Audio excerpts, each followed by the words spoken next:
Salut les potines et les potos, Team Pascal Aquarium Naturel, bonjour et bienvenue sur Pascal Aquarium Naturel, la chaîne de l'aquariophile en tongs, chaîne qui va peut-être bientôt s'appeler Tongman. Non, je plaisante, on verra, c'est toujours en sondage. Alors, nouvelle du terrarium. Alors, terrarium, comme vous pouvez le voir, regardez comment il est super balèze. Pour les dimensions, il y avait un certain mystère sur les dimensions, il fait 80 sur 42 profond et 50 de haut. Il est préconisé pour un gecko à crête d'avoir 60 de hauteur minimum. Bon, là, on va dire d'avoir un 60, c'est ce qui est recommandé. 60 cm de long. Non, 45, 60, c'est ce qui est recommandé. Donc 45 sur 45 au sol et sur 60 de haut. Bon, là, disons qu'il n'y a pas les 10 cm du dessus, mais ça compense largement avec la longueur. Donc là, ça lui fait... c'est comme s'il était sur le dessus d'un arbre. Tac. Après voilà, pour certains, la terrariophilie est une science exacte comme l'aquariophilie, je ne veux pas rentrer dans les débats.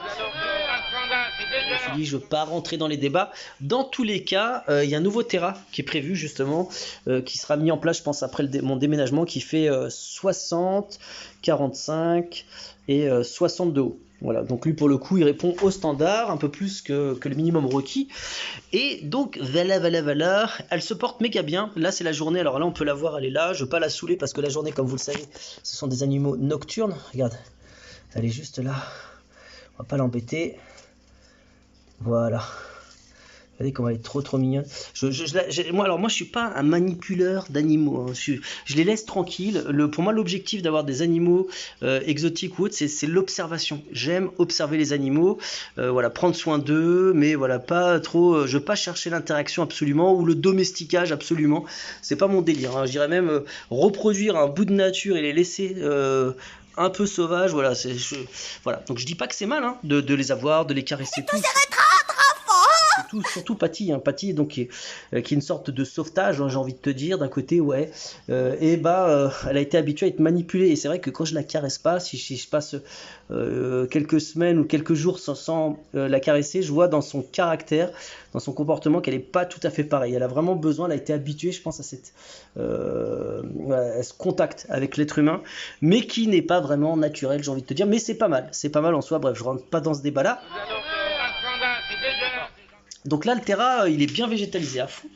On peut voir que là les végétaux ont bien pris de partout. Je trouve qu'il est vraiment arboricole dans le sens où il y a plein de lianes de partout. Et la zone d'exploration est surtout aérienne. Alors hop, voilà, j'aurais dû nettoyer les vitres, hein, mais comme quoi, hein, je fais pas de fake vidéo, je vais à fond nettoyer mes installs. Non, là, elles sont comme ça, là, en ce moment, surtout que je vais bientôt déménager, donc j'avoue que là, je suis pas trop dans un délire, ou de l'extérieur, en tout cas. De l'intérieur, c'est nickel, hein. Attends, il n'y a rien à dire, hein, attention, hein. Je ne parle pas de bien-être animal, mais de l'extérieur, bon, voilà, ça, c'est plus pour le bien des yeux, hein, quoique c'est pas non plus crada. Donc ça, c'est pour les nouveautés. Alors, au niveau de la bouffe, ceux qui se posaient la question, donc je la nourris principalement avec cette drogue, ce truc qui est une drogue Repashy, et comme je te dis, bon, c'est bien parce que ça répond à tous les besoins nutritionnels de l'animal, c'est bien, mais on devient très vite accro. Elle en est un petit peu accro, donc du coup je peine à lui donner du vivant, j'essaye de lui donner des blattes du Bia, donc je vous renvoie vers mes vidéos précédentes pour voir mon élevage de blattes. Elle peine aussi à manger des cloportes. Donc ce que je fais, comme j'ai beaucoup de reproduction de cloportes, pareil, je vous renvoie à mes vidéos sur les cloportes. Allez sur mes playlists, hein, vous avez des playlists spéciales par rapport à tous ces sujets-là, ces thématiques-là.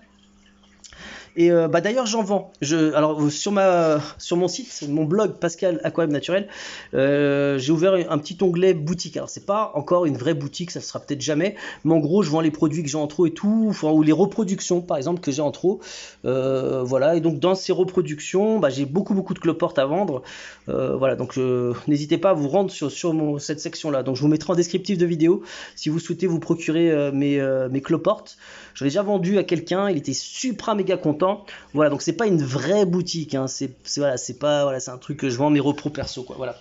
Et aujourd'hui, un petit update, je vais rajouter ça. Vous vous souvenez, Hardy Devers m'avait envoyé un colis surprise avec plein de trucs, et ils sont vraiment gentils parce qu'ils avaient vu que je nourrissais, que j'avais pas de mangeoire ou d'abreuvoir. Ça se trouve ils ont fait au pif, je pense, je sais pas, non, je sais pas. Mais en tout cas voilà, ce produit là répond exactement aux besoins que j'ai pour Patty Magico à crête, parce que à l'heure d'aujourd'hui, donc pour s'hydrater, le gecko à crête, en fait, il s'hydrate pas vraiment dans un point d'eau, mais plutôt quand vous humidifiez à fond le terrarium, il va aller laper les petites gouttes avec sa bouche. Moi, pour la nourriture, je la mettais par contre sur une ardoise. Je mets la répachi sur une ardoise et je fais sa petite pâtée sur l'ardoise et ça marche très bien. Je la vois le soir, alors quand tout est éteint, mais du coup c'est un peu compliqué à filmer parce que quand tout est éteint de filmer, mais voilà. Et donc elle lape un peu, enfin elle mange sa petite pâtée, mais dans l'idéal c'est que ça soit suspendu en haut.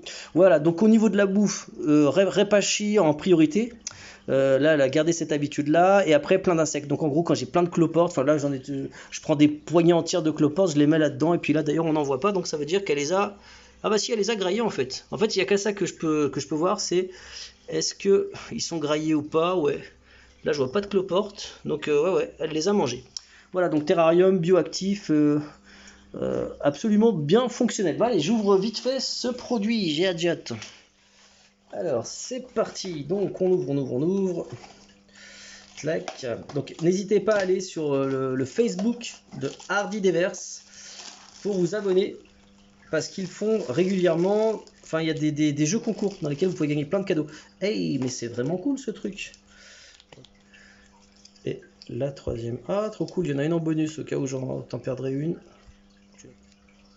Alors, ce que je viens de faire là, c'est pas très Covid, c'est de la salive, hein, mais bon.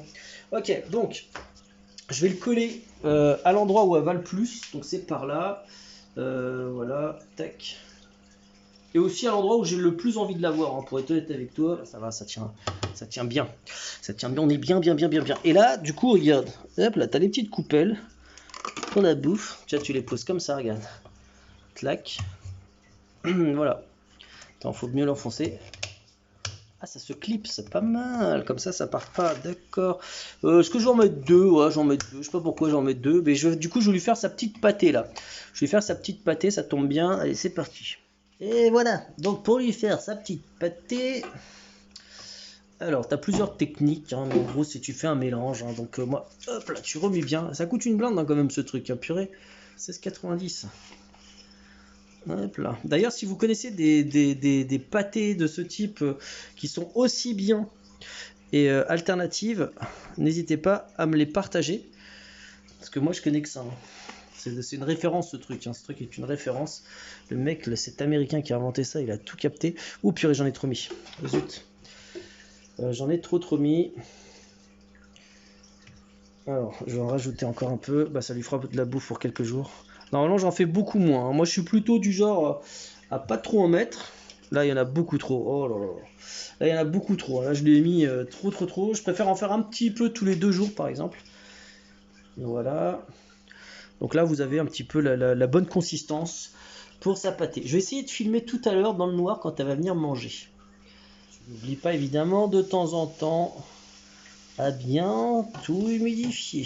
C'est comme ça qu'elle va s'hydrater. Donc moi je fais tout, hein. Les verres, le dessus du terrain, les feuilles, la totale. Voilà.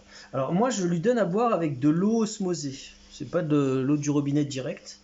Vous, avec quoi vous lui donnez? D'ailleurs je me suis toujours posé la question, j'ai pas trouvé de réponse. Est-ce que c'est mieux de la bonne eau osmosée ou de l'eau du robinet? Sachant que l'eau osmosée, bah, ça ressemble un peu à l'eau de pluie parce que elle a très peu de minéraux. Mais du coup, est-ce que ça hydrate? Est-ce que ça l'hydrate suffisamment? Voilà, regarde-moi ça, comment c'est joli là, tout ça, toute cette humidité là. Et hop là, et tu laisses bien tout aérer. Alors, il faut un terrain très bien aéré aussi. Hein. Donc, de l'humidité de temps en temps. Donc, une fois tous les 2 jours, par exemple, vous humidifiez à fond. Mais il faut que ça soit bien aéré. Donc là, celui-ci est très bien aéré. Là, tu as toute la partie du bas là qui est bien ventilée. Et tu as en haut. Alors, tu as dans le coin à droite. Attends, je te montre.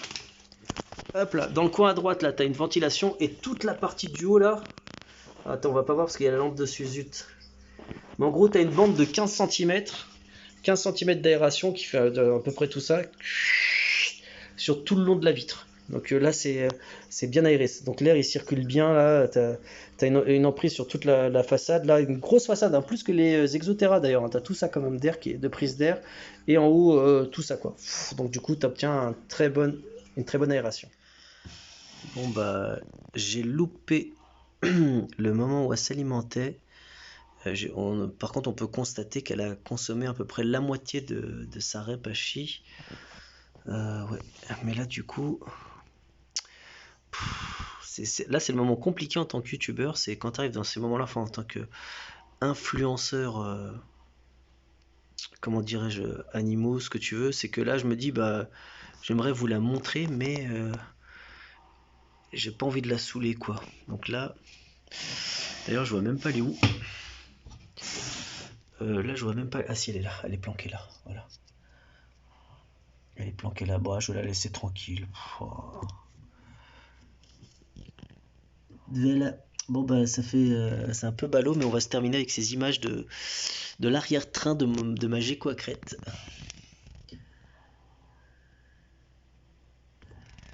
D'ailleurs elle est plus toute jeune là, elle doit avoir 5 ans maintenant, hein. 4-5 ans ouais. Donc si quelqu'un aurait un mâle pour la reproduction, je sais pas comment ça marche, si c'est faisable ou quoi, parce que j'avoue d'avance que je vais être méga triste quand je vais la perdre. Quand elle va partir, parce que voilà, on meurt tous, y compris les animaux. Du coup, voilà, ça peut sembler un peu bébête, mais je me dis que si j'avais au moins un gecko à crête issu d'elle, ça serait vraiment cool. Donc je sais pas comment ça marche la reproduction de gecko à crête, mais si quelqu'un en a un, juste pour la féconder, si on peut les mettre ensemble juste pour la fécondation, et après la laisser faire ce qu'elle a à faire. Voilà les amis, je vous dis à bientôt dans d'autres vidéos. Désolé, j'aurais pu vous la sortir, la manipuler et tout, mais je préfère la laisser tranquille. Voilà. Allez, je vous dis à bientôt.